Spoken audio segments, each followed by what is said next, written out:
Hey everybody, if you're catching this, go ahead and hashtag replay. We're going to be interviewing Etienne Asselin. And let me just pull everything up here. I'm going to go ahead and share some stuff on Facebook so you guys can catch this in different places. Don't mind my child if you hear him throughout this presentation because he's a little irritated. Okay. There it is.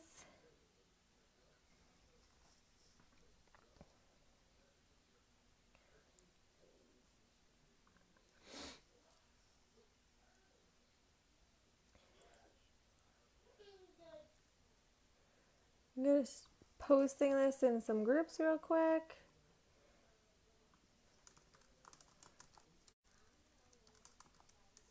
And then I will get over here. Let's see. I see that you're on Etienne. Let me add you.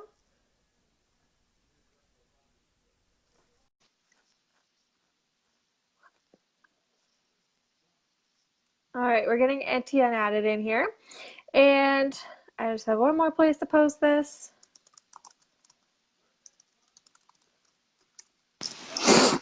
All right, hey. Are we good? Yep, we're good. Amazing. You're Awesome. right. It does only work if you're in landscape. I know. I'm like, I don't, it's whatever. It is what it is. Let me pull up my stuff here. All right, so welcome everyone. My name is Emily Mailer. I am the founder of Wellness for Generations, and I have a huge desire to connect you guys with other wellness professionals that believe in holistic or whole body approach to wellness. So we've started this series kind of weekly, chatting with different people that are in our directory program, just so you can get acquainted with them and get to know them, learn some new things, and hopefully give them some business because they are looking to grow their businesses. We're launching the website in April, and we just got our new logo. So if you haven't seen it, check it out. Tonight we're talking with Etienne, and he's a personal trainer and educator based out of Ottawa, Ontario. And even if you're not in that location, you're going to learn something, I'm sure, tonight. I hope so. Yeah, he specializes in a psychosomatic approach and prides himself in offering tailored solutions to his clients. He just launched a new business, a new program, and he is co-authoring a book that is coming out this summer. So he's got a lot going on. So Etienne, thank you so much for joining us. And go ahead and start just telling us a little bit about your story and how you've gotten to be where you are now. Yeah, totally. So thanks so much for organizing this, Emily. I You're welcome. absolutely love doing this. Yeah, if it wasn't for the distance between us, I'm sure we'd be best of friends because we've been Definitely. communicating and connecting a little bit over Facebook as of late, and we get along just great. But Yes. so my story. So I've been a PT, so personal trainer for just over 10 years now. And I initially got into it because I just had no idea what I wanted to do outside of high school. Mm. And but during that time, I was in police foundations and I was helping a lot of my friends train for police testing. And that's kind of when I started to get the bug. So I said to myself, this would be amazing to make a career like working out with your buddies. Like, how great would Right. that be? Um, that led to me just getting a basic level certification and getting started with Good Life Fitness, which is the I would say the largest fitness company chain in Canada. Okay. So got my foot in the door there, and I very rapidly realized that I knew absolutely nothing pertaining to the human body, Mm-hmm. mechanics, psychology, etc. So which initially started as kind of a daunting feeling, Mm-hmm. very rapidly turned to excitement because I was like, holy crap, there's so much that I could learn here. And it's very much endless. And Mm-hmm. so that's very much how I got in it. There's no turning back. I've been doing it, like I said, for over 10 years. Nice. And I'm learning every day. So it's great. Great. So were you taught a healthy lifestyle as you were growing up? Yeah, absolutely. So my parents, I'm very fortunate. Like my childhood was like perfect. Like my parents nailed it. Nice. And in terms of when it comes to like healthy lifestyle, meaning like exercise and nutrition, I was always involved in sports. Um, I wouldn't say we weren't like really rich Mm-hmm. when I was a kid, but we definitely didn't struggle that much, or didn't feel like we struggled. Mm-hmm. So the vast majority of the time was home cooked meals, and lots of sports and a really healthy home life as well. So Good. yeah, I would say absolutely. Yeah. That's awesome. So tell Yeah. us about your business, Ottawa Fitness Seminars. What do you do as a personal Yeah. coach and educator there? Yeah. So I worked for Good Life for, like I said, just over 10 years. And during that time, I actually did a course in Pittsburgh, Oh, cool. about, which isn't that far from yours, from Yeah, your it's place. about an hour, hour and a half. Um, yeah. So one of my mentors, his name's Joseph DeAntonis. He runs cadaver workshops out Okay. of the Allegheny Hospital in Pittsburgh. Okay. And so I drove down there. I think it was like 4 years ago or so, and I did a cadaver workshop with him. And this is pertinent, so just hold up. Yeah. I got No, you. you're. It's And good. uh, so I did a cadaver workshop with him, which then in turn, it was such a mind-blowing experience. And I told myself, like, I need to offer this in some way, shape, Mm-hmm. or form in Ottawa. And the reason being is that personal trainers, we work with people an average of 2.5 times a week, sometimes 3.5 or 4 times a week. We have an absolutely immeasurable impact on our clients potentially, and that impact could either be good or bad. Mm-hmm. And the reality is that we have little to no training, really hands-on, when it comes to anatomy and physiology. And that's very much reserved for individuals who see clients at a lesser frequency than us. And so my intention, and the reason why I started Ottawa Fitness Seminars to initially start this cadaver lab, was to make that accessible for personal trainers and massage therapists, Mm-hmm. to give them an opportunity to look under the hood, so to speak, when it Right. comes to anatomy, to like see joint structures and see and manipulate tissue. Right. Um, and so that's very much how OFS started, was with that program. Um, and it's just blossomed from there, because I quickly realized, like, I have this platform, and Mm-hmm. I've got these goals, and I want to impact my industry, and so there's been numerous programs that have blossomed from there. So That's awesome. so that's how, yeah, that's very much how OFS started. Cool. And what is that? What you mainly do there is just educate on how the body works, or do you do personal training there as well? Oh yeah, yeah. So, thank you. So, so, No so problem. I was working for. You're keeping me on track here. I worked for Good Life for 10 years, and then at the end of August of last year, I left the company to be fully self-employed. And so now I run a personal training business where I offer tailored movement and strength solutions Okay. to people of the Ottawa market. Okay. So in short, kind of what that means is that there are many people for whom the standard of care for personal training just really doesn't work for them. Right. And so I pride myself in creating hope for those people. So people that, maybe, traditional personal training just doesn't work. People for whom, physiotherapy or chiropractic or massage, they're just unresponsive, and they need a custom approach. That's very much where I come in. And that's very much what I offer through OFS when it comes to the personal training side of things. And then there's also workshops and the cadaver lab that I offer as well, Okay. from on an education front as well.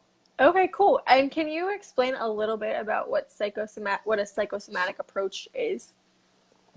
Yeah, totally. So, in particular, so this is specifically pertaining to, I mean, it's maybe a little bit more obvious when it comes to people that suffer chronic pain. Mm-hmm. Um, but anytime that you, for instance, have been in pain for a long time, or if you've struggled with something for a long time, it very much starts to become a part of your identity that Mm-hmm. I am in pain. For instance, if I have back pain, I, Etienne, have back pain, or am someone who has chronic pain. And it's very difficult in the majority of cases to separate someone's pain from their identity. Mm-hmm. And it's going to be very difficult, in my experience, to get people out of pain unless you actually start to break that cycle. And Right. it very much starts with the mind. And so the reason why I say I specialize in a psychosomatic approach is being able to recognize when are people getting in their own way of their recovery. Even though they say they want to, the reality is that pain is predictable and pain is familiar. And even though it hurts, the vast majority of the time, the body will actually have a tendency to hold on to it due to that familiarity and due to these neural cycles. So, so what I do is, the vast majority of the times, there's an element of understanding, being able to see, okay, how is this person in a way sabotaging their progress, and how can I, in a way, trick their neurology and start to create hope for them and start to poke holes in this paradigm that they have of I am always going to be in pain. And so there are lots of ways that you can go about that, but that's very much what I'm making reference to when it Right. comes to a psychosomatic, psycho meaning mind, soma meaning body. Right. I love Yeah. that. Thank you for explaining that because I'm sure not very many people knew what that was. Um, Yeah, no problem. so you're launching a new business. Do you want to share a little bit Yes. about that? Yeah, totally. So, Amanda, sorry, my camera's shaking right now. I'm holding it That's up with like my okay. fingertips, so hopefully it's not too distracting. It's all good. So my business partner Amanda Rassam and I are first and foremost building a course together called The Art of Influence. And the way that that came about, and I'll circle back to the business question. Yeah, that's fine. The way that that came about is that as a personal trainer, I found that I had tons of and ample resources when it came to program design, when it came to nutrition, exercise mechanics, you name it. But the reality is that the vast majority of the times, like, people know what they need to do, so Right. why don't they do it? And even as trainers, like, we tell people on a regular basis, hey, like, you need to do this. For instance, with nutrition, like, maybe eat a little bit more of this, and like flex some moderation when it comes to, like, Right. you're crushing a dairy milk bar every day or whatever. Like, I don't know, Right. like, Yeah. but so in the vast majority of cases, people know what they need to do, yet they don't do it. So, and what we found, we talked about this at length, is that as a coach, as a personal trainer in a coaching position, we have little to no formal coaching on how to coach and how to influence people. Right. So there's very little training on psychology. There's very little training on how to actually change a habit. And so that's what this program, The Art of Influence, which we're launching within the next month to 6 weeks, is going to solve. That's awesome. And so, and just to give those that are watching an idea, imagine if every single personal trainer or nutritionist, naturopath, imagine if every single one of them got only 10% better compliance from their clientele. Literally only 10% with the same tools. Where would the world be? Right. Right? Yeah. And that's with something small like 10%. And that's really the potential power of learning how to communicate and influence people in a manner that is congruent with what they want to accomplish. Right. And so that's what The Art of Influence is looking to solve. And then through this whole process, we were like, man, like, there's so much we want to do here. And there's so much congruency between her business and mine, and they complement each other so well. So that's when we started our company called Influenced You. Okay. So, or Influence EDU, depending on how you want to read Yes. it. But and so that's brand spanking new. Like, we just got our logo a few days ago. Nice. And so I'm actually going to be dissolving my OFS company. Okay. And everything's going to be offered under Influenced You. So there's going to be the personal training branch, which is going to be me, the coaching branch, which is going to be more so what Amanda's doing, and then the continuing education, which her and I are going to share. Sweet. That's super exciting. Yeah. That is awesome. Yeah. So there's lots on the move. Yeah, I know. And then I didn't even know. So just for a little bit of background, the way that I met Etienne was through a mastermind group that somebody I met on an app was putting together. And so we have calls every 2 weeks to just talk about our progress and our businesses and stuff. And I don't think you've really talked about the book that you've been co-authoring. No, not a ton. And so whenever I saw it pop up on your feed, I was like, oh, I need to know about this book. So tell us about the book that you're co-authoring. Yeah. Yeah, totally. So, so there's a gentleman who I met just over 2 years ago. His name's Jerry Visca. And so he's known as the why guy. And Okay. he's this like super eccentric, quirky, and like loving man who, like I said, I met over 2 years ago at this fitness conference in Toronto.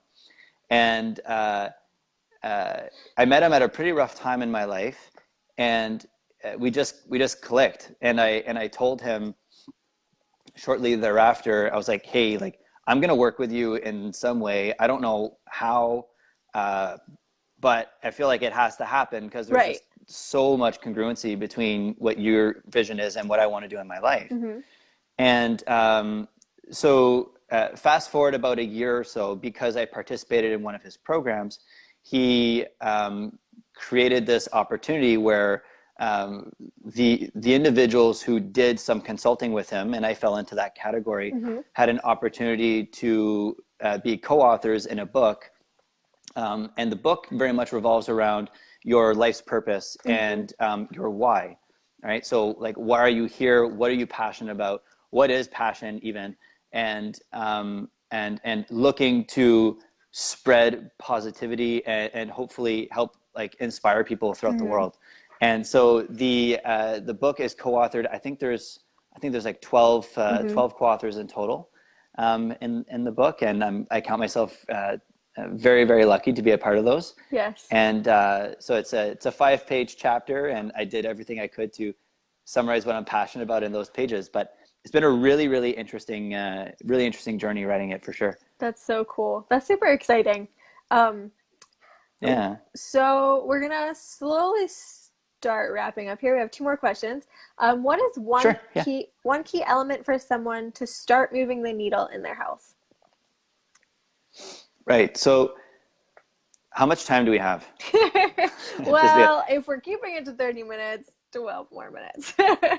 all right, cool. Yeah, we got time. So um, I would say so the number one habit when it comes to wellness, is that what you were asking, Yeah, Emily? just to Yeah. move the needle with their health. Yeah. So I would say first and foremost, I would say check your motivations. So as someone who's been doing training for over a decade, I've seen many people start and fail, Mm-hmm. and it's really sad. And I actually fall into that category. So just over 2 years ago, I went through a separation, and that's when I met Jerry. And what I quickly realized is that I ditched everything that was unnecessary in my life. And the reason why this is pertinent is because I initially started going to the gym, pardon me, out of self-hatred and lack. Mm-hmm. I was like this like small, skinny white guy who was like underdeveloped, and I couldn't keep up when I was playing basketball. And that was very much how I started weight training. And I started weight training, and it very much came from a place of like, I am not good enough, therefore I'm going to essentially punish myself in the gym. And through a lens of psychology, so my camera's moving all over the place here. It's okay. Um, every single time you go into the gym and you put in the reps and you're making those associations in your mind, you're associating the gym. Hey, little Sorry. one. Hello. That's okay. That's okay. So you're very much making those associations in your mind. Yeah. So for years and years and years, every single rep I was in the gym, um, every single time that I was, putting in work, it was coming from a place of hatred and self-hatred. Right. Should bring him on the camera if you'd like. It's all good. We don't keep him on we keep him off of social media. Otherwise, I would. Fair. Okay. So the reason why I'm bringing this up is that there are certain habits that are going to be sustainable and certain habits that are not. Right. And if you're coming from a place of self-hatred and you're coming from a place of lack and inadequacy, Mm-hmm. I can pretty much guarantee that those habits won't stick. Even if the habits fit perfectly in your lifestyle, even if they're entirely doable, if your motivations come from a place of like, I am not good enough, in my experience, they almost always fail. Right. And and whether that be nutrition, whether that be going to the gym, it doesn't matter. It could be something as simple as drinking water. If you're like, I'm drinking water because I hate myself, you're not going to keep drinking water. Like Right. you're inevitably going to discard that habit.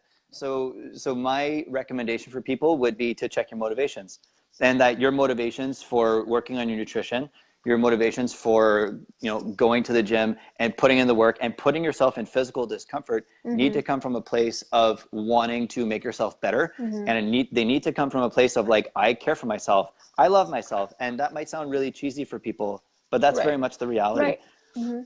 Yeah, definitely. So that's what I would say would be my number one motivation. And that's even something with my clients, like you, oh no, sounds like someone wiped out over there.